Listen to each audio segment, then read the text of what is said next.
अस्सलाम वालेकुम। Faisalabad programme news net के साथ मैं हूं आपका मेज़बान मोहम्मद बिलाल लोगर। सियासत इस वक्त फिर से पाकिस्तान के अंदर ताहाल इलेक्शन तो हो गए, नताइज आ गए, लेकिन माने या ना माने किसी भी पार्टी के पास इस वक्त इक़्तिदार के अंदर आने के लिए दो ताही अक्सरियत तो मौजूद नहीं है।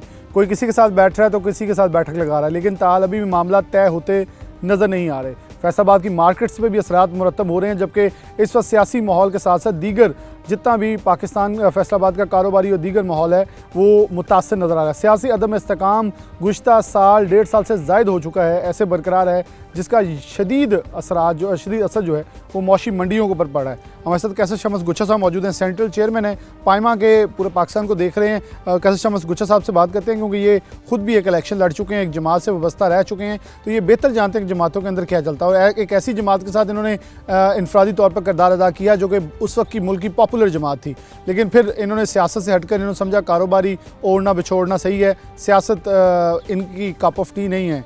तो हम गुच्छा साहब से बात करते हैं। कैसा, बहुत शुक्रिया वक्त देने के लिए। कैसे भाई, कैसे देख रहे हैं इस वक्त जो हालात वाक़यात हैं, क्या सियासत के अंदर ये चीज़ें चल रही हैं? कोई किसी के साथ बैठ रहा है तो शराइत का एक पहाड़ है, पलंदे हैं वो रख दिए जाते हैं, दूसरी जमात फिर बैक स्टेप हो रही है। असरात कितने हैं? फैसलाबाद के अंदर आप देखें तो सब PTI जीत चुकी हमायत याफ्ता उम्मीदवार, लेकिन एहतजाज किया जा रहा है, फिर भी एक दो नशिस्तें नून लीग के पास गई, फिर भी वो समझ रहे हैं वो गवर्नमेंट बनाने जा रहे हैं। तो आपको क्या इस वक्त सिनेरियो का लग रहा है फैसलाबाद की मार्केट्स के अंदर किस हद तक के असरात जो है मुरतब होते नज़र आ रहे हैं? जी बहुत शुक्रिया डॉक्टर साहब। देखिए जी, सबसे पहली बात तो ये है कि जैसा कि हमें अंदाज़ा था कि इंशाल्लाह ताला इलेक्शन के बाद जो है मामला ठीक हो जाएंगे, सियासी बहरान ख़त्म हो जाएगा, लेकिन इलेक्शन के बाद वो चीज़ें जो हैं वो नज़र नहीं आ रही, बल्कि जो हालात पहले से ख़राब हो गए हैं। उसकी मेन वजह है सियासी बहरान। किसी भी जमात को जो है वो जो अक्सरियत नहीं मिली, तो सब जमातें इस वक्त जो उनका एक लेवल पे उनको जो अक्सरियत मिली है, उस लिहाज से मैं समझता हूँ कि अभी जो सियासी बहरान है वो ख़त्म नहीं हुआ, और आने वाले दिनों में भी सियासी बहरान जो है वो ख़त्म होता नज़र नहीं आ रहा। उसमें जो कारोबारी तबका है वो तो हम काफ़ी 2-3 साल से हमारी मईशत बड़ी ख़राब हो रही है, हमारी फैक्ट्रियाँ, हमारे अदारे बहुत बुरी तरह मुतासर हुए हैं, हमारी एक्सपोर्ट जो है वो कम हुई है, मुल्क में बेरोज़गारी, हमारे कारखाने बंद हुए हैं। ये मामले जो हैं वो 2-3 साल से बहुत ही अबतर हुए हैं। लेकिन मौजूदा लोगों का, हमारे कारोबारी लोगों का, जैसा कि एज ए चेयरमैन यार मार्केट, बल्कि पूरे शहर को भी हम पूरे कारोबारी मामला को हम देखते हैं, तो लोगों का बहुत जहन था कि इंशाल्लाह ताला इलेक्शन होंगे और उसके बाद एक नई हुकूमत बनेगी और मामला ठीक होंगे।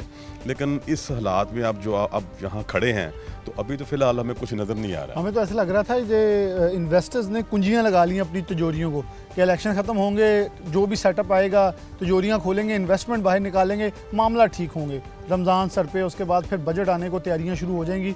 लेकिन बजट क्या बनाया जाएगा, क्योंकि कोई किसी के साथ बैठने को तैयार नहीं है। कोई किसी के साथ बैठता है तो अगले दिन U-टर्न ले लिया जाता है, और एक दूसरे के ऊपर तनकीद इस हद तक की जा रही है कि पाकिस्तान के लिए बैठना नागुज़ीर लग रहा है, और लेकिन फिर भी बैठा नहीं जा रहा। देखिए जी, ये बिल्कुल आपने सही बात की है।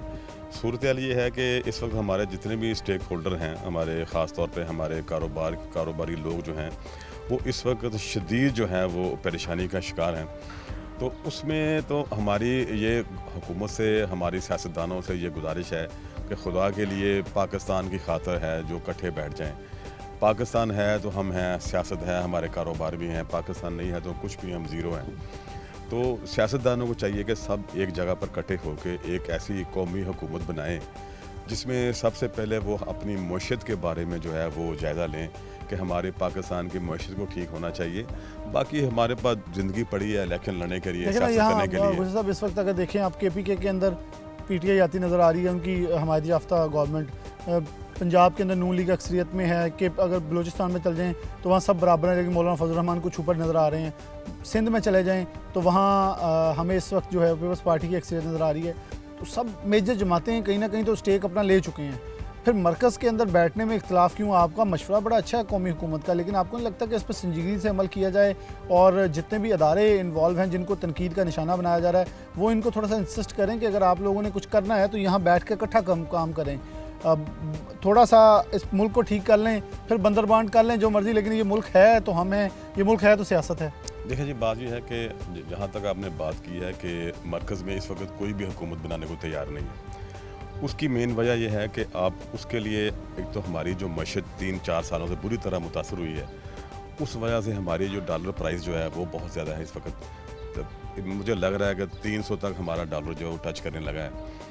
उसके बाद हमारे पास जो रॉ मटेरियल के लिए हमारे पास पैसा रुपया नहीं है। हमारे पास इस वक्त IMF की जो हमारी जो पहले हमने जो लोन कर्जे ली, बेतहाशा कर्जे लिए हुए हैं, और उसका जो सूद हम पे कर रहे हैं। इसके बाद कारोबारी लोगों को सबसे बड़ा जो एक उसका है जो बैंक इंटरेस्ट रेट वो हमारा बहुत ज़्यादा है।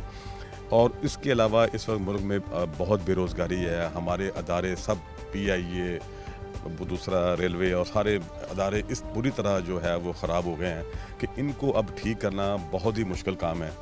तो मैं समझता हूँ कि सारी जो जमातें हैं, चाहे पीपल्स पार्टी है, चाहे नून लीग है, चाहे PTI है, इस वक्त कोई बंदा भी मरकज़ में हुकूमत देने को तैयार नहीं है। उसकी वजह यही नज़र आ रही है कि आगे ऊपर जो सूरत हाल आने वाली जो दिन है वो इंतहाई जो तूफ़ानी महंगाई लग रही है।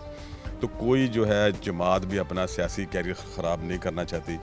इसलिए मैं समझता हूँ कि ये जो मामला अभी चल रहे हैं उसका एक ही वाहिद हल है कि सारे सियासतदान सियासत को एक तरफ छोड़ के पाकिस्तान के लिए सोचें और पाकिस्तान की बेहतरी के लिए काम करें। आगे सारी ज़िंदगी पड़ी है सियासत करने के लिए। तो मेरा तो नुक्ता नज़र यही है। और बाकी जो है अवाम हमारे इस वक्त जो महंगाई में पिसे हुए हैं हमारे, और आगे लग रहा है कि मज़ीद महंगाई पिस जाएंगे, तो मुझे आगे हालात बहुत ही ख़राब लग रहे हैं। अल्लाह ताला पाकिस्तान के लिए बेहतर करें।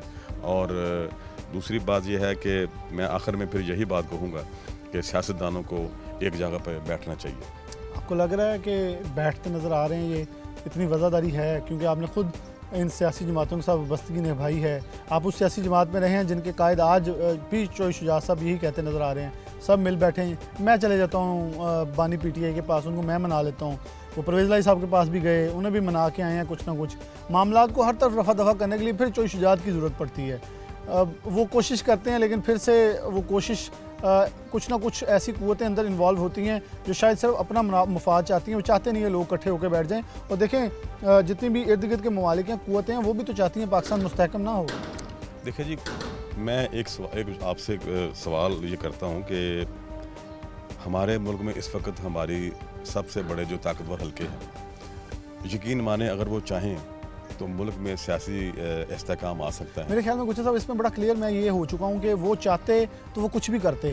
वो अब जिनको कहा जाता था आप गैर जानिबदार हों, मैं तो न्यूट्रल का लफ्ज़ नहीं बोल रहा, गैर जानिबदार हों, वो गैर जानिबदार हुए। इस इलेक्शंस के अंदर देखा किसी भी पोलिंग स्टेशन के अंदरून हमें मिलिट्री नज़र नहीं आई, छतों के ऊपर सिक्योरिटी के लिए मौजूद रही, किसी भी गिनती के मौके पर नज़र नहीं आई, किसी भी डब्बे के पास नज़र नहीं आई, किसी भी बक्से के पास नज़र नहीं आई। तो उन्होंने अपना किरदार अदा कर दिया।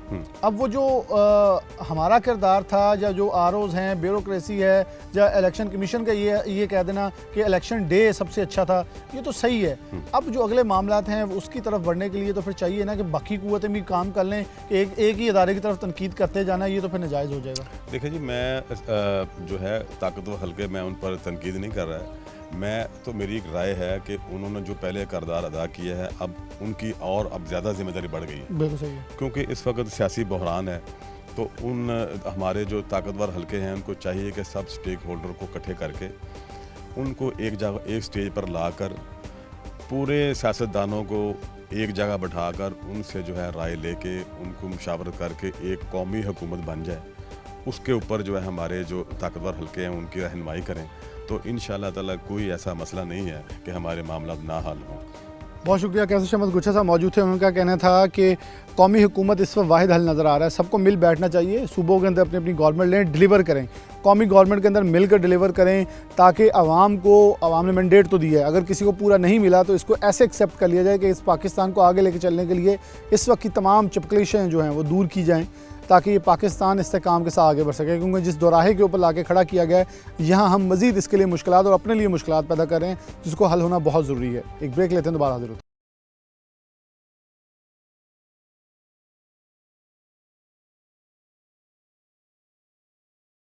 प्रोग्राम में आगे बढ़ते हैं। चौधरी अब्दुर्रहमान हमारे साथ मौजूद है, हमारे सीनियर पॉलिटिकल रिपोर्टर हैं, इनसे कुछ बात करते हैं। अब्दुर्रहमान, कैसे देख रहे हैं इस वक्त जो मुल्क की सूरत हाल है? आपको कौमी गवर्नमेंट बनती नज़र आ रही है, किसी जमात की बनती नज़र आ रही है? क्या लग क्या रहा है? जिसका दिल करता है उठता है, इस्टेब्लिशमेंट के ऊपर अदारों के ऊपर तनकीद की जा रही है। लियाकत चट्टा ने जैसे तनकीद की है, एक अदारे को बचा के दूसरे दो अदारे बिल्कुल अंदर लपेट में ले आए, चीफ जस्टिस तक को अंदर लपेट में लिया गया।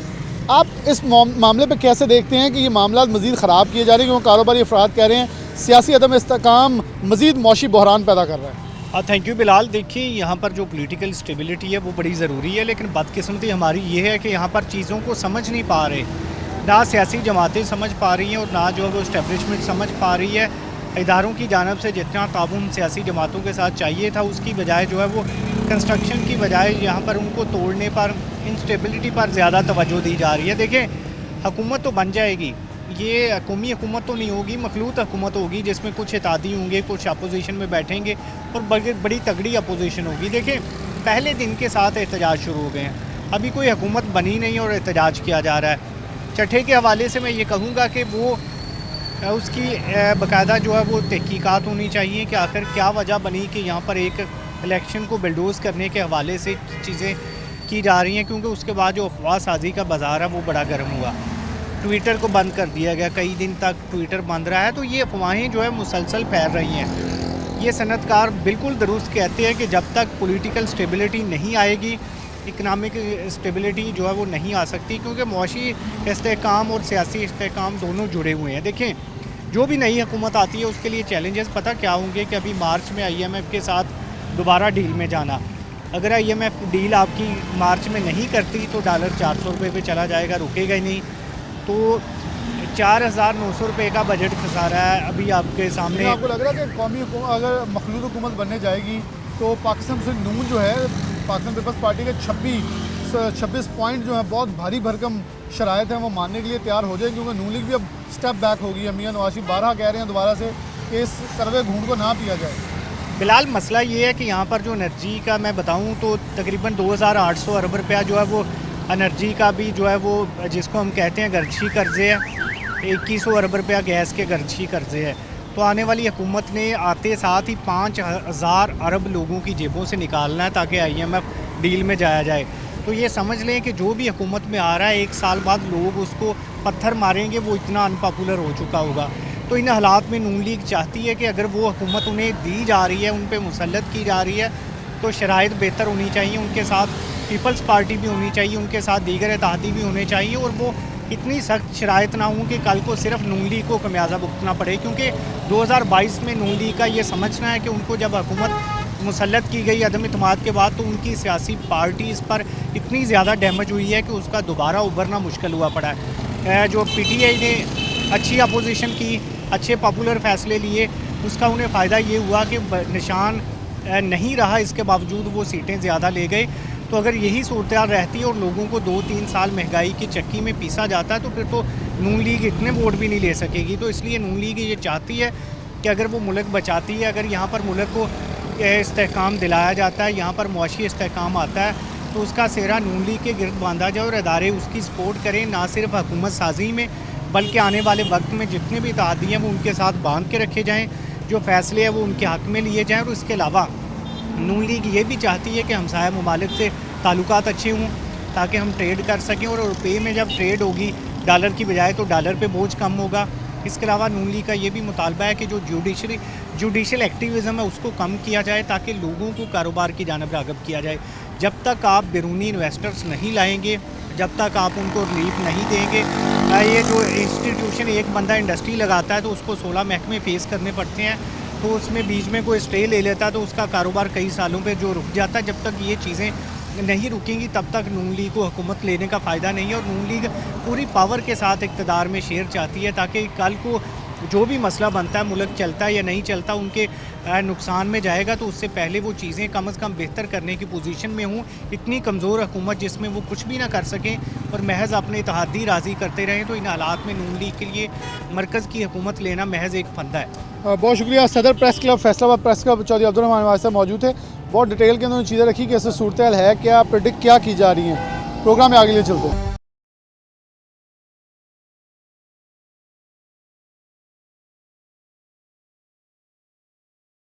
वेलकम बैक नाज़रीन, दोबारा से प्रोग्राम के अंदर खुशामदीद कहते हैं। 9 मुंतखब MP के हैं PP 112 से असद महमूद खान साहब हमारे साथ मौजूद हैं। इनसे कुछ इंटरव्यू लेते हैं इस हवाले से। असद भाई, बहुत शुक्रिया वक्त देने के लिए। इक़्तिदार के ऐवानों की तरफ जा रहे हैं पहली बार, सबसे पहले कैसा एक्सपीरियंस आप देखते हैं, आवाम की मोहब्बत और ख़ास तौर पे हल्के की आवाम ने आपके साथ ताउन किया, आपके वालिद साहब यहाँ से पहले मेंबर रह चुके हैं पंजाब असम्बली के अंदर और एक बड़ा नामवर घराना है आपका, बल्कि इस फैसलाबाद के बानियान में से पक्की माड़ी के नाम से आपका मशहूर था इलाका।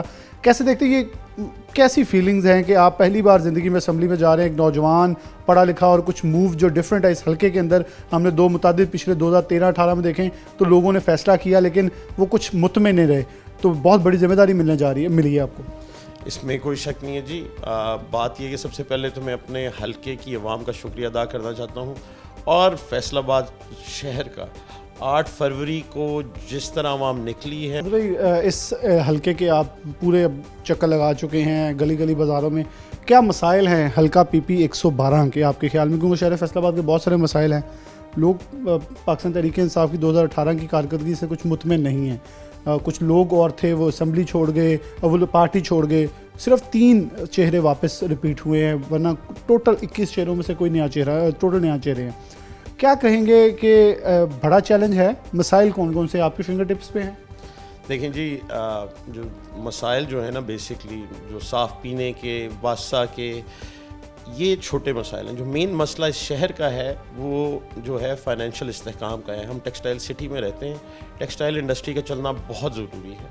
जॉब क्रिएशन सबसे इम्पॉर्टेंट काम है और इस वक्त इस मुल्क को सियासी इस्तेहकाम की ज़रूरत है ताकि फाइनेंशियली ये शहर चल सके। जब टेक्सटाइल इंडस्ट्री चलेगी, फैसलाबाद चलेगा और इंशाल्लाह हमारी पहली तरजीह होगी कि बिज़नेस को चलना चाहिए ताकि आवाम को रोज़गार मुयस्सर हो। कुछ गाइडेंस लिए राना उमर दराज साहब से कि पंजाब असम्बली के अंदर जो उनका दौर था बड़ा डिफरेंट था, तो बिल्डिंग ही भी बदल गई है। मैंने राना आफ्ताब साहब से भी कहा तो उन्होंने कहा जी एक टफ़ टाइम मुझे नज़र आ रहा है कि 2-3 टेन्योर छोड़ के वापस जाऊँगा, नए चेहरे होंगे, नई चेहर्स होंगी, नए 9 उम्र लड़के होंगे साथ। तो आप तो ख़ुद 9 उम्र हैं, तो क्या आपको टिप्स मिली हैं वाले साहब की तरफ से? सियासत में आने का मकसद ये है कि अवाम के लिए हम सर्व कर सकें और बेहतरी ला सकें।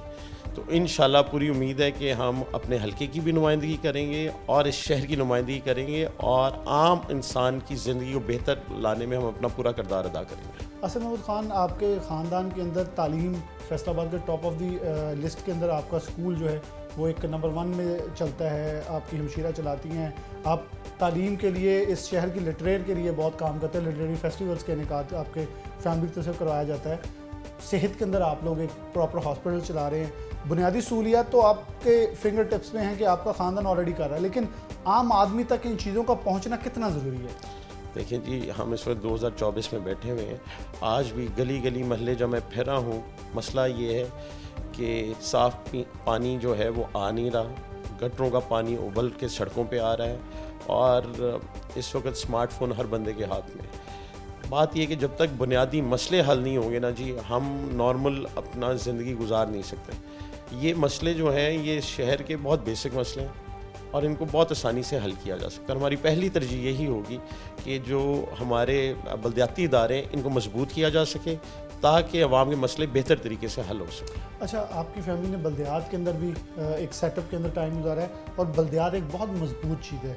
आपको लगता है कि बल्दियाती अदारों का बहाल होना और बल्दियात का होना बहुत ज़रूरी है, क्योंकि बहुत सारे जो पेशावर माजरत के साथ पेशावर पार्लियामेंटेरियन हैं वो चाहते हैं उनके डेरे आबाद रहें।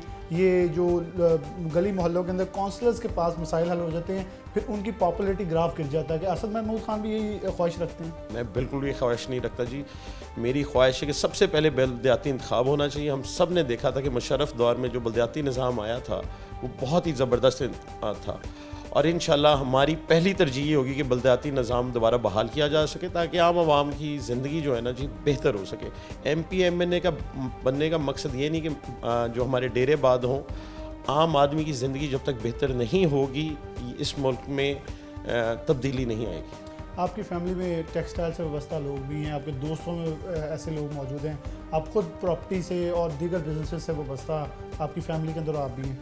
क्या समझते हैं कारोबारी अफराद किस जगह पे इस वक्त खड़े हैं और कितने लोग इस वक्त मुआशी तौर पर जो एक बदहाली चल रही है उसकी वजह से मुतासिर नज़र आ रहे हैं? अदारे हैं, FBR है, एक्साइज़ है, सिर्फ नोटिस की हद तक रह गए हैं। आवाम को तंग ज़्यादा किया जाता है, बल्कि जो टैक्स गुजार है उनको ज़्यादा पीसा जाता है। क्योंकि एजुकेटेड लोग जाएंगे तो असम्बली का फ्लोर तो आपको मिलेगा, बिलाशुबा अपोजिशन में हो, लेकिन वो राना आफ्ताब की बात दोबारा कहूँ, कहते हैं सुरमा पाले मटकाना सीखी था, MP बहुत बड़ी बुला है, तो इसकी आपको अंदाज़ा है?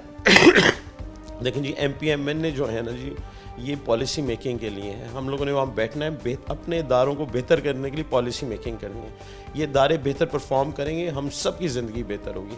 राना आफ्ताब साहब हमारे बुज़ुर्ग भी हैं, सीनियर सियासतदान भी हैं, और इंशाअल्लाह मेरी पूरी कोशिश होगी कि उनकी सरबराही में और बाकी लोगों के साथ मिल के एक बेहतर तरीके से पॉलिसी बनाई जा सके, ताकि हमारे इदारे जो है ना वो बेहतर परफॉर्म कर सकें। अच्छा भाई, फैसलाबाद के अंदर पब्लिक ट्रांसपोर्ट नहीं है। यहाँ मियाँ मोहम्मद नवाज शरीफ भी आए, उन्होंने भी ये जिक्र किया कि आप कॉलेज लाइन ट्रेन दे दें, आपको मेट्रो दे दी जाएगी। पहले भी दीगर आपकी साबका गवर्नमेंट के लोग भी आते रहे, लेकिन शहर को पब्लिक ट्रांसपोर्ट नहीं मिली। आज भी हम चिंची रिक्शों के सहारे जी रहे हैं, वो भी निगरान गवर्नमेंट ने इनको रजिस्टर करने का फैसला किया।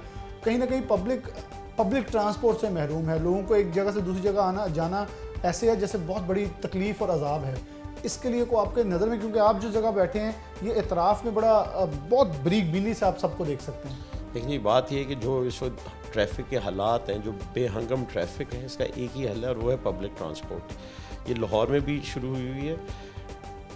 सिर्फ ऑरेंज ट्रेन या मेट्रो बस ही हल नहीं है, इसके अलावा और बहुत हैं। लेकिन आपकी बात बिल्कुल बजाय, इस वक्त पब्लिक ट्रांसपोर्ट की इस शहर में बहुत ज़रूरत है। एक ग्लोबल वार्मिंग भी है, और दूसरी बात ये जी कि जो ट्रैफिक और आबादी के हालात हैं, सिर्फ और सिर्फ पब्लिक ट्रांसपोर्ट ही हल है हमारी बेहंगम ट्रैफिक को कंट्रोल करने का। एक बड़ा अहम सवाल है आपके फ्यूचर के बारे में कि कोई ऑफ़र आई, क्योंकि इस हवाले से जो है वो बहुत सारी चीज़ें गर्दिश में होती हैं। बहुत सारे लोगों को कहा जाता है कि ऑफ़र आपको करवाई जाती है कि आप किसी जमात की तरफ रुख कर लें। बहुत सारे आज़ाद, क्योंकि एज आ इंडिपेंडेंट कैंडिडेट हैं, तो अभी तो सुन्नी इत्तेहाद काउंसिल की तरफ से आपको ये कहा गया कि उधर ज्वाइन कर लें, तो आपने वो भी ज्वाइन किया नहीं, या कोई और ऑफ़र असद महमूद ख़ान को कायल कर सकती है। कुछ लोगों को कहा, उन्होंने कहा जी कोई ऑफ़र लगाएगा तो फिर सोचेंगे अभी तो सिर्फ कॉल भी नहीं आई। तो आपको कोई कॉल आई, कोई ऑफ़र लगी हो, या किसी पुराने दोस्त ने, रफ़ीक ने कहा हो कि इस जमात में आ जाएँ? देखिए जी, पहली बात कि मैं बिल्कुल इंडिपेंडेंट कैंडिडेट नहीं था। जब मैंने अपने कागजात नामजदगी जमा कराए थे तो उस पर PTI लिखा हुआ है। पार्टी की तरफ से हमें इंस्ट्रक्शंस थी, हमने उनको अपने दे भी दिए हैं। और दूसरी बात ये कि ऑफ़र जो है ना जी, कमज़ोर लोगों को आती है। अल्हम्दुलिल्लाह मुझे बिल्कुल ऑफ़र नहीं आई, ना ही कोई कराने की ज़रूरत करेगा। बहुत शुक्रिया। असद महमूद खान साहब हमारे साथ मौजूद है। बहुत ब्रीफली हल्के के मसाइल, इस शहर के मसाइल, क्योंकि ये सीट जो है ये फैसलाबाद के सबसे गुंजान आबाद इलाके और फैसलाबाद के अगर पुराने इलाके कहा जाए, जिसमें गुलिस्तान कॉलोनी है, जिसमें बोली दी झुगी है, माई दी झुगी है, जिसमें पक्की माड़ी का इलाका शामिल है, जिसमें सिविल लाइन का इलाका शामिल है, ये वो उस पर मुहित एक हल्का है जो सबसे ज़्यादा कीमती और क्रूशल हल्का है। तो इसलिए इनसे बहुत सारे सवालात फैसलाबाद की इस वक्त सूरत हाल पर करना ज़रूरी थे, जो कि हमने आपके सामने रखे। एक ब्रेक लेते हैं, दोबारा हाजिर होते हैं।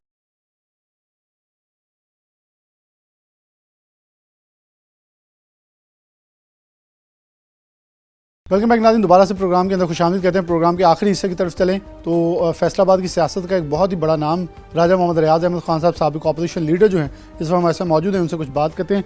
राजा साहब, बहुत शुक्रिया वक्त देने के लिए। आपने एक प्रेस कॉन्फ्रेंस भी की, और उस प्रेस कॉन्फ्रेंस में आपने कहा कि लियाकत चट्ठा जो कमिश्नर रावलपिंडी रह चुके हैं, अब तो वो वहाँ से भी साबिक हो चुके हैं, अपना इस्तीफ़ा दे चुके हैं। क्या आपको लगता है कि कमिश्नर के इख्तियारात थे कि वो इन्फ्लुएंस हो सके, क्योंकि आपने भी इस चीज़ को डिनाई किया है और गवर्नमेंट ऑफ पंजाब और दीगर अदारे भी डिनाई करें कि कमिश्नर का इख्तियार कहीं भी नहीं था। लेकिन डेफिनेटली एक मेंटल गेम होती है सबॉर्डिनेट ऑफिसर्स के बड़ा ऑफिसर हमें ऑर्डर दे रहा है और 10 दिन बाद भी तो इसी को ऑर्डर मानने हैं, तो अगर कोई ऑर्डर दे रहा है तो हम इसकी बात मान लें। धांधली, गिनती में हेरा फेरी, पर्चियों में हेरा फेरी, वो तो 70 हज़ार थी लीड, इतनी लीडें आई नहीं है जितनी उन्होंने जमा करवा दी हैं। क्या इसमें हकीकत क्या है? देखिए जी, ये लियाकत चट्ठा साहब जो हैं, ये तकरीबन 20 साल इन्होंने फैसलाबाद में नौकरी की है as a magistrate, city magistrate, और ये इंतहाई फैसलाबाद का बच्चा जानता है कि ये इंतहाई करप्ट आदमी है। और यहाँ पे इसके ख़िलाफ़ कई इंक्वायरी हुई, कई जगह ये नौकरी से बर्खास्त होने लगा, फिर इसने रिश्वत दे के अपने मामलात सही किए। तो अब भी इलेक्शन जो मौजूदा हुआ है, इसमें कमिश्नर का किसी किस्म का कोई रोल नहीं था। डिप्टी कमिश्नर हमारे रिटर्निंग अफसर थे, और उनके नीचे फिर हमारे हर हल्के के MNA और MP के लहदा हमारे डिस्ट्रिक्ट रिटर्निंग अफसर के साथ सबऑर्डिनेट थे। तो कमिश्नर का कोई रोल नहीं था, ये सिर्फ रिटायर होने लगा था। इसने ओवरसीज़ पाकिस्तानियों, जिनमें से एक बंदा फैसलाबाद का है, उसके ज़रिए 25 करोड़ रुपया पाकिस्तानी लिया है और एक न्यूयॉर्क में 3 बेडरूम का फ्लैट लिया है। तो ये रिश्वत लेके इसने पीटीआई वाले, आपको पता है कि वो इस तरह के काम के मास्टर हैं। अब उन्होंने इससे ये बयान दिलवाने के बाद पूरे इलेक्शन को डिस्प्यूटेड करने की कोशिश की है। और फिर ये इतना बेवकूफ़ आदमी है कि इसने चीफ जस्टिस सुप्रीम कोर्ट को मुलव्वस कर लिया, हालांकि उनका दूर दूर का इससे कोई तल्लक नहीं है। इसी तरह चीफ इलेक्शन कमिश्नर पर इल्ज़ामात लगा दिए हैं। तो ये सारा पेड रोल अदा किया है, पैसे का चक्कर है। और इसने वीज़ा भी अमेरिका का लगवाया हुआ है। मैं मौजूदा निगरान जो वज़ीर दाखिला हैं उनसे मुतालबा करता हूँ कि इसका नाम फ़ौरन ECL पे डाला जाए और इसकी मुकम्मल तौर पे इंक्वायरी कराई जाए, क्योंकि इसने जो निगरान हुकूमत है उसको, इलेक्शन कमीशन ऑफ पाकिस्तान को और ख़ास तौर पे चीफ जस्टिस ऑफ पाकिस्तान पे, जो कि इंतहाई ईमानदार और शरीफ आदमी हैं, उन पे जो इल्ज़ामात लगाए हैं उनकी इंक्वायरी होनी चाहिए। और इसने जो रिश्वत ली है वो पैसा भी बरामद होना चाहिए और इसके ख़िलाफ़ कानूनी कार्रवाई भी होनी चाहिए। डॉक्टर साहब, एक जमात अक्सरियत काफ़ी हद तक ले चुकी है, बिलाशुबा आपकी जमात जमाती तौर पर सबसे सर फहरिस्त है, लेकिन आप लोग भी अभी गवर्नमेंट से थोड़ा सा पीछे हट रहे हैं, वो भी गवर्नमेंट से पीछे हट रहे हैं। ये सारे वफाकी गवर्नमेंट को इतना ख़तरनाक क्यों समझ रहे हैं?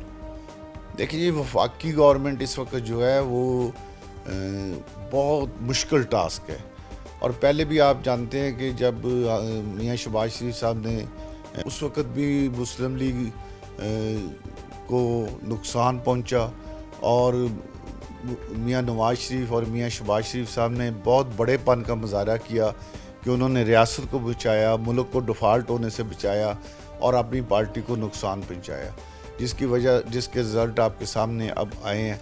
अब भी बहुत, क्योंकि सिंपल मेजॉरिटी किसी के पास भी नहीं और 2-3 पार्टियां मिलकर जब हुकूमत बनाएंगी तो बहुत से मसाइल खड़े होंगे। तो इसलिए अगर तो मुस्लिम लीग नून को गैर मशरूत पूरे अख्तियारात के साथ हुकूमत मिले तो मुस्लिम लीग फिर मुल्क की खातिर और रियासत की खातिर एक दफ़ा फिर कुर्बानी देने के लिए तैयार है।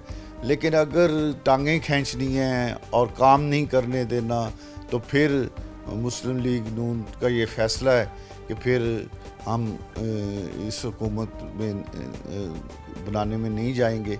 और अगर फ्री हैंड दिया जाए शहबाज शरीफ साहब को, जिस तरह के नवाज शरीफ साहब ने उनको कैंडिडेट बना दिया है, और अगर उनको फ्री हैंड दिया जाए तो मुझे पूरा यकीन है कि 5 सालों में मियाँ शहबाज शरीफ मेहनती आदमी हैं, ईमानदार आदमी हैं और काम को समझते हैं। मुल्क को इंशाअल्लाह ताला माशी तौर पे मुल्क को पाँव पे खड़ा करेंगे। जो पाकिस्तानियों के मुश्किलात हैं, गैस के बिल हैं, बिजली के बिल हैं, महंगाई है, बेरोज़गारी है और सबसे बड़ी बात फैसलाबाद में इंडस्ट्री बंद है। पूरे मुल्क में की इंडस्ट्री बिजली के बिलों की वजह से बंद है। बिजली सस्ता करना बहुत ज़रूरी है। इंडस्ट्री चलेगी, रोज़गार मिलेगा, लोगों के घरों में खुशहाली आएगी। तो ये अल्लाह करे, मैं दुआ गो कि अगर मुस्लिम लीग नून की तरफ से मियाँ शहबाज शरीफ वज़ीर-ए-आज़म बनते हैं तो अल्लाह ताला, हमारी दुआएं उनके साथ हैं कि अल्लाह उनको कामयाब करे, पाकिस्तान माशी तौर पे पाँव पे खड़ा हो और पाकिस्तानी जो इस वक्त शदीद मुश्किलात में है, मुस्लिम लीग नून उनको इस मुश्किलात से निकाल सके। जरा साहब, सारी जमातें इस वक्त धांधली और इलेक्शन को मुतनाज़ा करी है। नून लीग बड़े बड़े बुर्ज उलट गए, आपके साहिबजादे राना सनाउल्लाह, साद रफ़ीक, खुरम दस्तगीर, बहुत बड़े बड़े नाम वाइप आउट हुए। आप इन नताइज को कैसे देखते हैं? नून लीग अभी भी इसको एक्सेप्ट करने के लिए तैयार बैठी है, बाकी जमातें अपने अपने सूबा में गवर्नमेंट्स भी बनाने को तैयार हैं, लेकिन फिर भी यहाँ नताइज मानने से इनकार वफाक में। आप इस नतीजों को किस की वजह करा देते कि ये शिकस्त जो हुई है इसकी आकर वजूहात क्या थी, या इसको आप किस हद तक समझते हैं कि नून लीग को दोबारा रिवाइव बैक करना पड़ेगा? कोई धांधली कह रहा है, आप लोग फिर भी एक्सेप्ट करके एक बड़ी हार मानी बैठे हैं। जी देखें, हमारा जमात जो है, हम हर वक्त रोने धोने, गाली गलोच की और जो गंदी सियासत शुरू की है इस मुल्क में, हम उसके कायल नहीं हैं। हम शराफत की सियासत के अलमबरदार हैं। हम जो भी नताइज आए हैं हम उनको तस्लीम करते हैं और हम आगे बढ़ना चाहते हैं। हम मुल्क पाकिस्तान इस वक्त हमारी पहली तरजीह है। पाकिस्तान है तो हम हैं। पाकिस्तान को मजबूत करने के लिए इस वक्त अगर हम इन झगड़ों में पड़ गए तो पाकिस्तान को बहुत नुकसान पहुंचेगा, जो कि पाकिस्तान इस वक्त इस पोजीशन में नहीं कि वो नुकसान बर्दाश्त करे। पहले हमने इसी तरह एक झगड़ा करके अपना एक बाजू कटाया है मशरक़ी पाकिस्तान। आज फिर वो हालात हैं कि अगर हम झगड़े में पड़ गए तो पाकिस्तान को शदीद नुकसान पहुंचेगा। मुस्लिम लीग नून इस वक्त मियां नवाज शरीफ और मियां शहबाज शरीफ की क़यादत में बहुत बड़ी कुर्बानी दे रही है कि सब जमातें लड़ाई झगड़े का काम कर रही हैं, लेकिन मुस्लिम लीग नून लड़ाई झगड़े से साइड पे होके पाकिस्तान के लिए सोच रही है और पाकिस्तानियों के लिए सोच रही है। वैसे साहब कौमी हुकूमत की तरफ बढ़ते हुए कदम देख रहे हैं, क्योंकि यहाँ चोई शुजात साहब जो आपके अलायंस है वो भी कह रहे हैं मैं सबसे बात करने के लिए तैयार हूँ, मियां शहबाज शरीफ साहब भी सबको दावत दे रहे हैं, सब मिल बैठें, लेकिन बाकी जमातें कोई एक बैठती तो 26 शराइत रख देती है, दूसरी कहती है हम इक़्तिदार में आना चाहते हैं।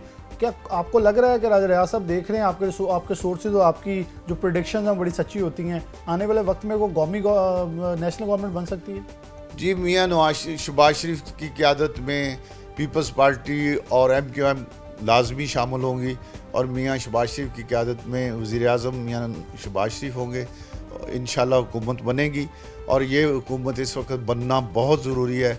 अगर ये हुकूमत ना बनी तो पाकिस्तान को शदीद ख़तरात लायक हो सकते हैं। ऐसा एक बड़ा अहम सवाल कि कोई, क्योंकि आप बड़े मेन रहनुमा हैं और आपकी वजह से नून लीग ने बहुत सारे मसाइल से छुटकारा हासिल किया, अदम एतमाद की तहरीक में कामयाबी हासिल की, दोबारा कोई बाई इलेक्शंस कोई ऐसी ऑफ़र हुई, कोई अच्छा और बड़ा ओहदा ऑफ़र हुआ, जैसे बहुत सारे ओहदे बहुत सारे लोगों को ऑफ़र किए जा रहे हैं, साद रफ़ीक को दोबारा एडजस्ट किया जा रहा है, तो आपके लिहाज से कोई ऐसी चीज़ ज़ेरे बहस या आपके साथ डिस्कस की? जी, अभी क्योंकि हुकूमत साजी का अमल जारी है और मेरा मियां शहबाज शरीफ साहब से राब्ता है, कोई ऐसी बात नहीं, मैं पार्टी का वर्कर हूँ, पार्टी के लिए काम करेंगे। हमारा मकसद इस वक्त सबसे बड़ा मकसद है पाकिस्तान के लिए काम करना और पार्टी के लिए काम करना, तो पार्टी के लिए भी काम करेंगे और पाकिस्तान के लिए भी जो पार्टी हमारे ज़िम्मे काम लगाएगी इंशाल्लाह वो ज़रूर करेंगे। फॉर एग्जांपल मैं कहूँगा गुज़िश्ता 2018 के बाद मुझे याद है कि यहाँ DCs को कहा गया था राजा रियाज को एंटरटेन नहीं करना, तो आप इसका, मुझे याद है कि 6 माह बाद ही मुझसे इजहार ख्याल एक इंटरव्यू में किया था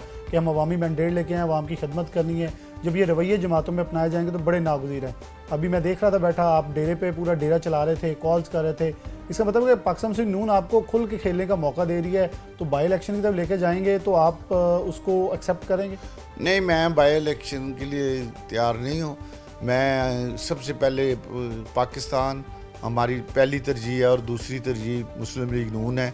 मैं मुस्लिम लीग नून को अपने ज़िले और डिवीज़न की हद तक जो भी पार्टी मेरी ड्यूटी लाएगी मुस्लिम लीग नून को मजबूत करने के लिए और उसकी वर्किंगशिप, उसके मेंबर साजी, ये इस काम के लिए मैं इंशाल्लाह अपना भरपूर तावन मियां शहबाज शरीफ और मियां नवाज शरीफ साहब को पेश करूँगा। मरीम नवाज एक बेहतरीन वज़ीर आला साबित हो जी, इंशाल्लाह बेहतरीन वज़ीर आला होंगी। जिस मुश्किल हालात में उन्होंने पार्टी को चलाया, खड़ा किया, जेल में गई और मियां नवाज शरीफ साहब की गैर मौजूदगी में जो रोल, मुस्बत रोल मुस्लिम लीग नून के लिए जो उनकी कुर्बानियाँ हैं, इंशाल्लाह वो एक कामयाब तरीन वज़ीर आला होंगे। बहुत शुक्रिया राजा रियाज अहमद खान साहब हमारे साथ मौजूद थे, बहुत तफसील से बहुत सारे अहम सवालों के जवाब दिए, क्योंकि आवाम के अंदर इस वक्त बहुत सारी चमगोइयाँ थी, लेकिन एक चीज़ को एक्सेप्ट करना पड़ेगा कि कुछ जमातें, मैंने भी कहा कि जीत कर एक ऐसे रास्ते के ऊपर है कि वो अभी भी उसे एक्सेप्ट करना नहीं चाहती, शायद वो अपने जीते हुए मैंडेट को भी मुतनाज़ा बना रहे हैं, जबकि ये कह रहे हैं कि हम अपनी हार को तस्लीम करके इस पाकिस्तान के लिए आगे बढ़ना चाह रहे हैं, जो कि मेरे ख्याल तमाम जमातों को बैठना चाहिए। इस वक्त कारोबारी बरादरी मेरे प्रोग्राम के आगाज़ के अंदर वो भी ये कहते नज़र आए कि इकट्ठे बैठें, क्योंकि मुल्क नहीं चल पा रहा और मौशी अदम इस्तेकाम इस पाकिस्तान को मज़ीद नुकसान देगा। इसके साथ प्रोग्राम न्यूज़ नेट से इजाज़त दीजिए। अल्लाह हाफ़िज़।